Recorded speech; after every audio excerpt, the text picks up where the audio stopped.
Hey everybody, we're back for another Return to Ravnica block constructed event. See us waiting in here. This time we are playing Mono Red. Pull up the deck list and do a quick little talk about it. So we've got 19 mountains, which is a little low, and sometimes we sideboard down to 18. I know, it's crazy. Let's start off with our 1-drops. We've got a 1-drop 2/2. He cannot block, but we don't want to block with him. He's just our, fastest, well, second fastest 1-drop. This is our fastest 1-drop, Foundry Street Denizen. It's not uncommon to play him on turn 1 and attack for 3 on turn 2 with him. We also have Legion Loyalist, which is just a 1/1 with haste. It's nothing spectacular. But when you battalion with him, everybody gets first strike and trample. And the first strike is pretty important. Even if you're going to end up throwing away, a Legion Loyalist or a Foundry Street Champion or any of your cards, even if it looks like it's going to be a bad block, chances are when your 3 to 5 guys all have first strike and trample, you're still going to wreck their board and trample over it for damage.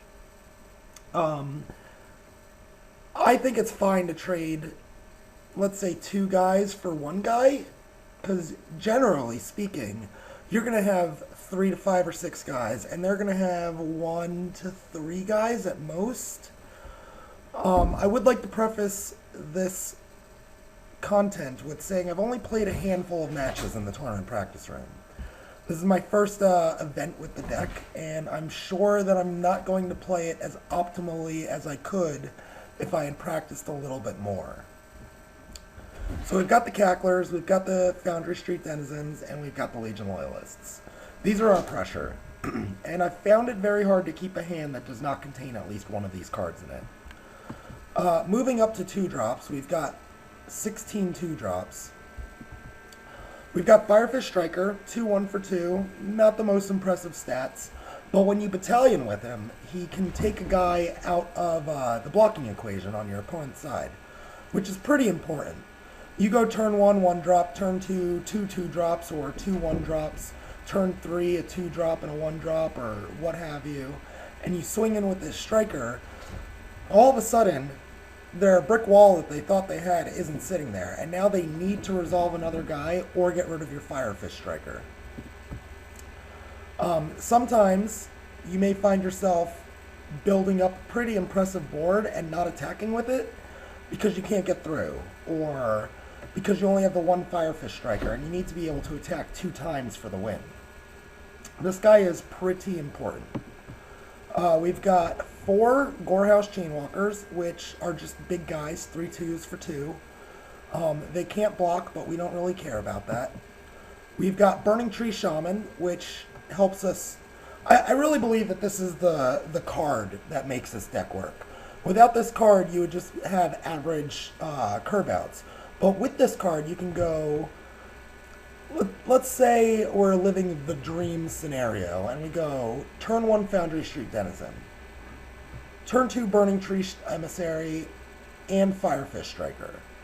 So we get in there for 3 damage with our Foundry Street Denizen on turn 2. Then on turn 3, we play, let's say, an Ash Zealot or a Legion Loyalist and just get in there. Obviously, even better hands would involve multiple Burning Tree Emissaries, but we can't get too greedy. Expecting 1 in our hand on turn 2, we can probably expect that about 60 or 70% of the time.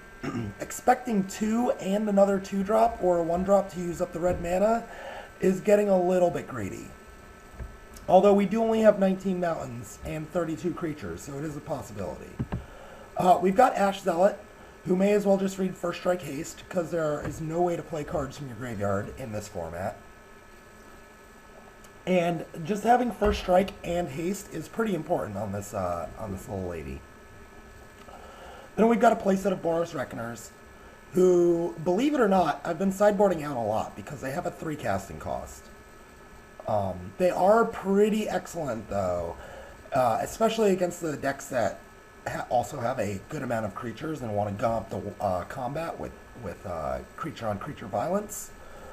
So getting all these guys through for a few times will get them pretty low, and then their Boros Reckoner, or your Boros Reckoner, is going to attack and threaten to deal damage whether it's blocked or not. We'll skip past this for a moment. We've got 4 Mizium Mortars, which is just the 2 damage, kill almost anything in the format. It doesn't really kill Tristani, and it doesn't really kill Obsidat, which are problems.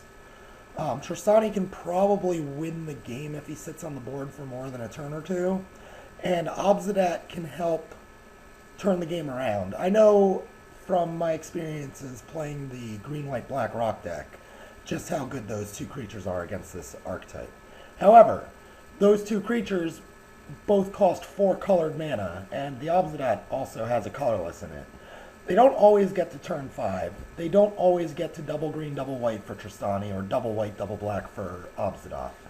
Whereas we always get to 2 or 3 red. We've got an Annihilating Fire, which, you know, can get rid of a blocker, or it can just go to the head for the last 3 points. And then we've got a playset of Dynacharge, which is the other reason this deck is actually functional. Yeah, I've got 4 or 5 1/1s and 2/2s in play, and you've got, you know, 2 3/3s, but all of a sudden I'm threatening 9 damage with my Dynacharge kicked. Or not kicked, overloaded. So that's the main deck. And then for the sideboard, we've got 2 Active Treason, which I have to believe are for, like, Angels and Obsidats. You know, just, they take it, they wipe your board, or brick wall your offense, and then you Active Treason and kill them. We've got another pair of Annihilating Fire for reach. We've got triple Frostborn Weird. I'm not entirely sure what this is in for. It could be for the mirror match, or for maybe the Gruul or Boros decks, where you just want a guy that can block all day long and attack with the rest of your team. It could be for the control decks. I'm not 100% sure. I haven't sideboarded him in yet. I've got 4 Mugging, which is for the creature decks. Not only does Mugging kill the vast majority of things, it also lets you attack past anything that has a 3 or higher toughness. And then we've got Skullcrack, which is here for Sphinx's Revelation. That card can pretty much just bury us in a game 5. So being able to turn off their life gain and deal an additional 3 damage is pretty sweet. Being able to deal 3 damage isn't anything to be sneezed at either, as sometimes you just need that last creature attack to do the dirty deed. But that's it for what's in the deck. If anyone's interested, I just straight up copied this from the latest RTR block premiere event. It was the 2nd place deck. I don't know if he lost to his Azorius opponent in 1st place or if they split, but I just went with it. I did see another list that instead of having an Annihilating Fire had a Mugging, but I like the ability to deal 3 damage to my opponent over the ability to have a 1-drop removal spell on the main deck. That's it. I'll see you guys for round 1 in about 3 minutes. So we're back for round 1, and we've got an easy mulligan. This hand's not an easy mulligan, but we're going to try it out. We've got 2 removal spells, we've got a bunch of creatures, and he seems to be on Azorius. So let's see what kind of damage we can do.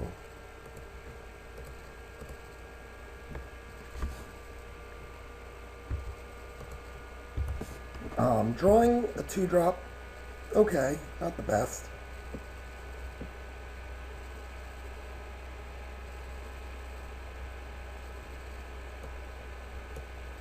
So, okay, he takes some damage. That's pretty good for us. Land.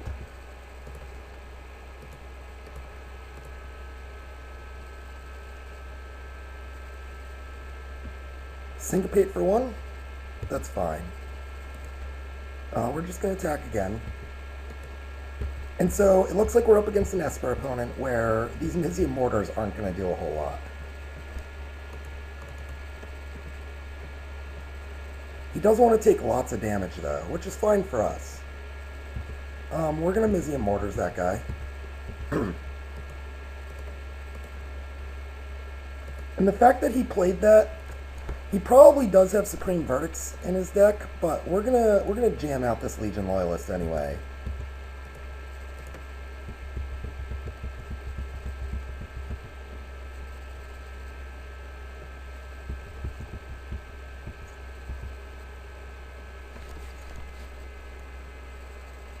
So he missed his land drop. He could have Supreme Verdict in hand. I'm wondering if it's worth running out both of our guys. Let's see. We can drop him to 10, 8, and then next turn we can drop him to 6, 4, 2. So we can't quite kill him. But we're gonna try it anyway.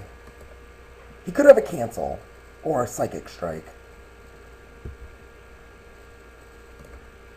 Or he could have another syncopate.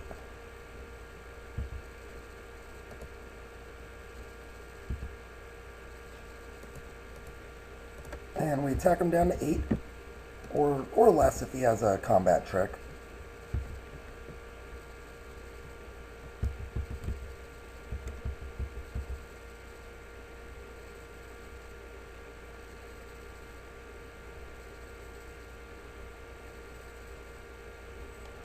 We are running the risk of getting Supreme Verdicted out next turn, though.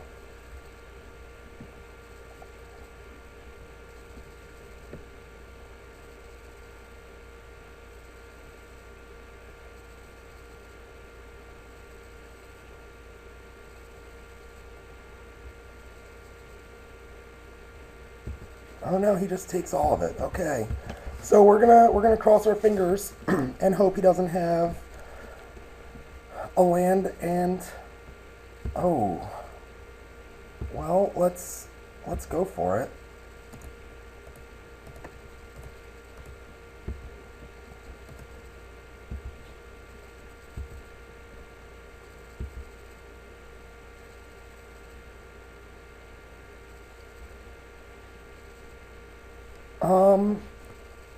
So 6, 4, 2. So we're going to play around Syncopate and just cast it on a 1/1.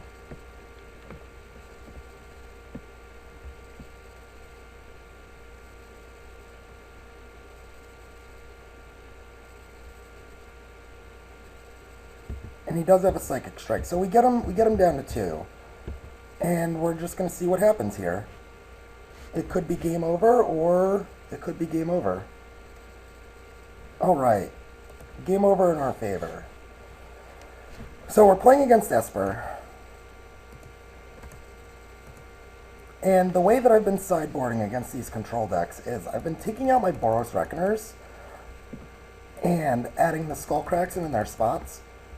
And part of the reason I've been doing that is I'm gonna just fill the board with my early drops, and then by the time I would want to cast Boros Reckoner, he's just gonna Supreme Verdict. It is a 3-drop, and so we don't want to have, you know, all these 3-drops gumming up our board. We are going to also put in these 2 Annihilating Fires, and we're going to take out 1 Mountain, and I kind of want to take out these Mizium Mortars.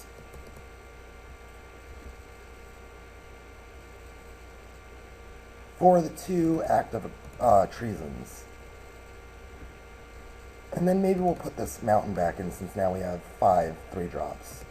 And we're gonna try it like that.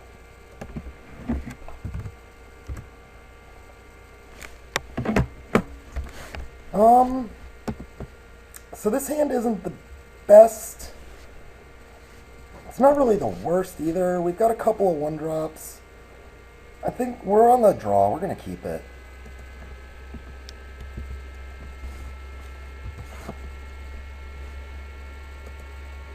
So now I'm going to play the Foundry Street Denizen.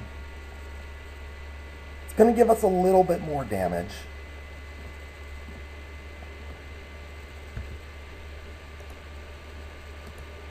And I'll play the Firefish Striker here, pumping up our Denizen, and then attacking for 2. We can blow up anything he plays next turn.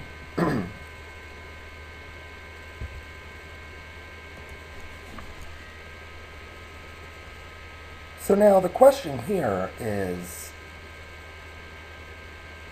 do we attack for... Yeah, we attack with all these guys.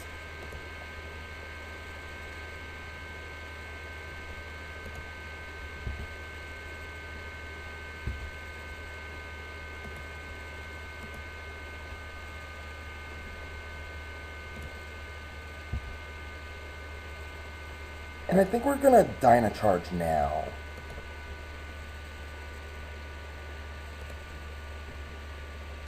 He could have a removal spell.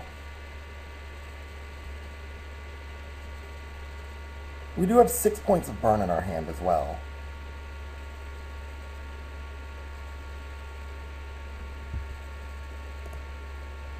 We did the Dynacharge then, because we still had a green floating from the Burning Tree. Although we did just click it on the wrong guy. That's kind of painful. So, if we lose by 2 points of life, we know what happened.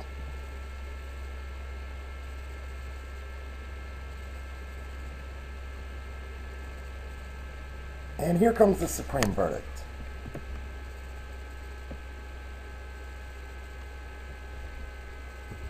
So I probably should have left my guys in reserve.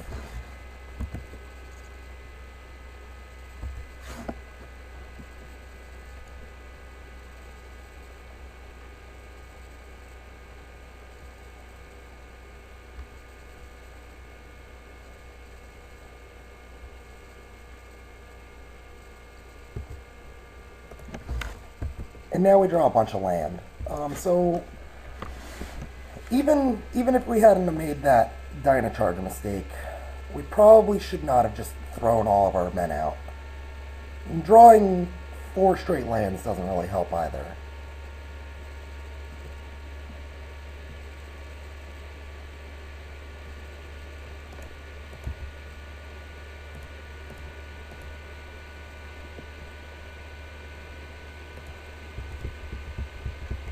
So let's say we had him at 9.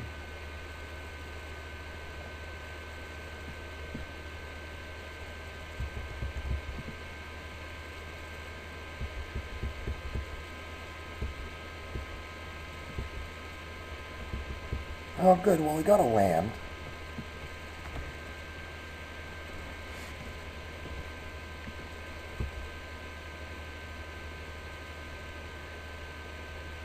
Well, we're just gonna concede. I don't think we can come back from this.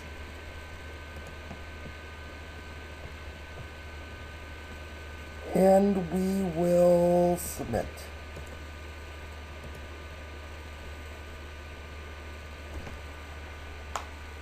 So it's possible we made a mistake. It's possible we made a couple of mistakes that game. Maybe it would have been more correct to play the Rakdos Cackler. That way we wouldn't have to feel all in. We definitely... Yes, we'll keep this. We definitely should have kept our 2 guys back, I think. So we're going to lead off with the X2. Or 2X, 2-2. And hope we draw some amount of land. 2 lands would be perfect.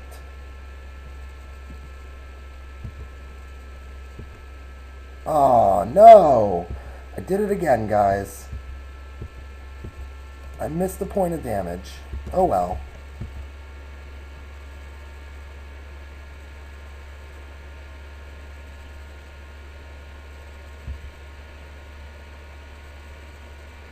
Whenever you cast a spell. So he's going to gain a lot of life.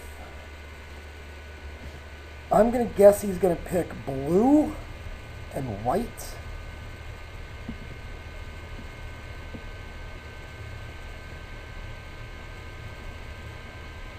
Blue and white, okay. Oh my goodness, how did I do that again?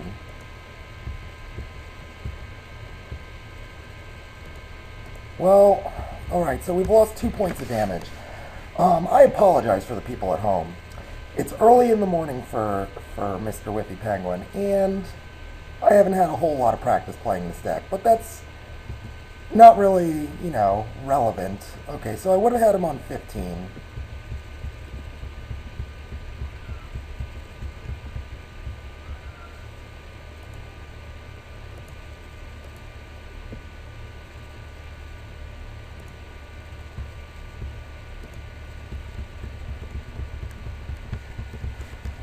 We're going to see what we can do, because,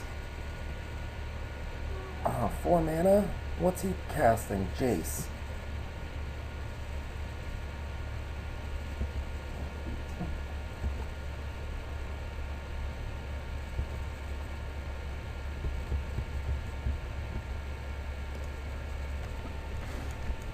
Now, he didn't have another white source, so I almost feel safe running these guys out.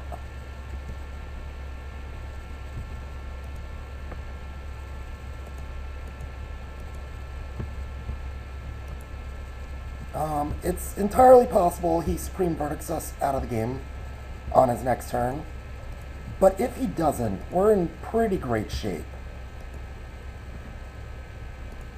We're going to be able to attack for 1, 2, 3, 4, 5.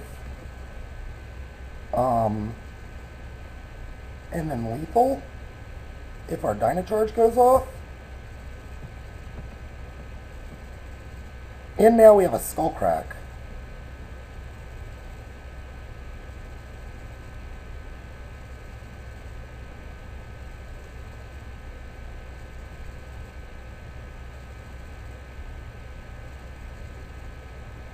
It's also worth noting that if he slams Obzidot next turn and leaves him back to block, we can Active Treason and kill him.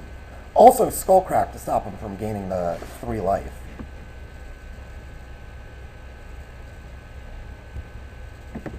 Oh, well, Detention Sphere's pretty good.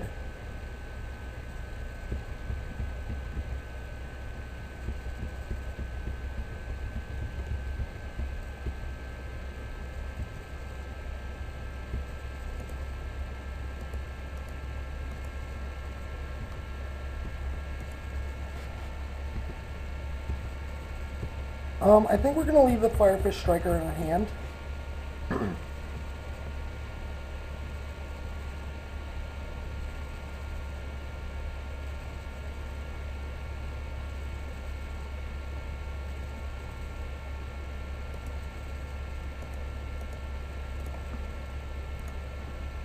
So we really need to draw a land.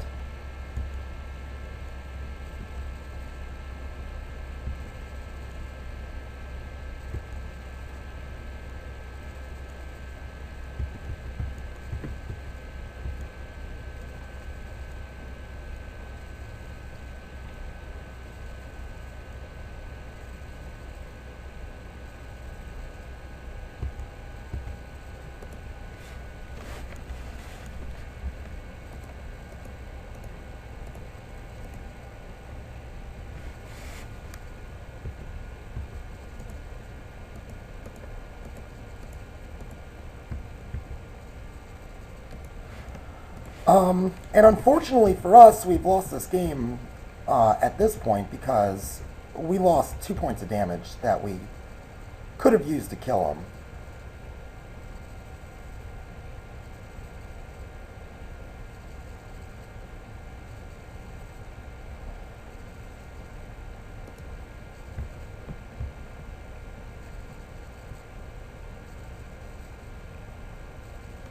All we need now is 1 haste creature or a burn spell.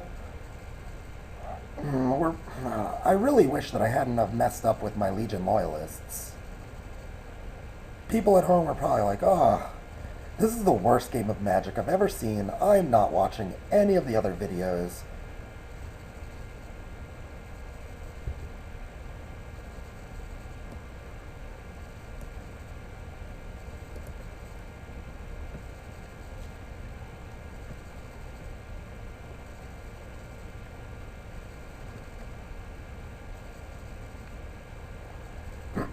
So he has his 5 manas. He's gonna gain 1 life and kill a guy.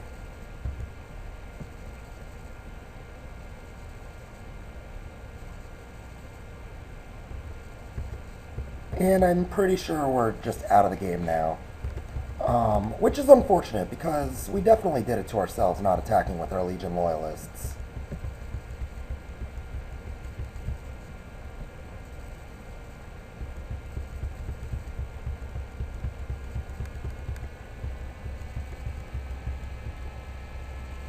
Yeah, so that's it. Sorry about, screwing up so much, guys. Hopefully we'll do better in the next 3 rounds.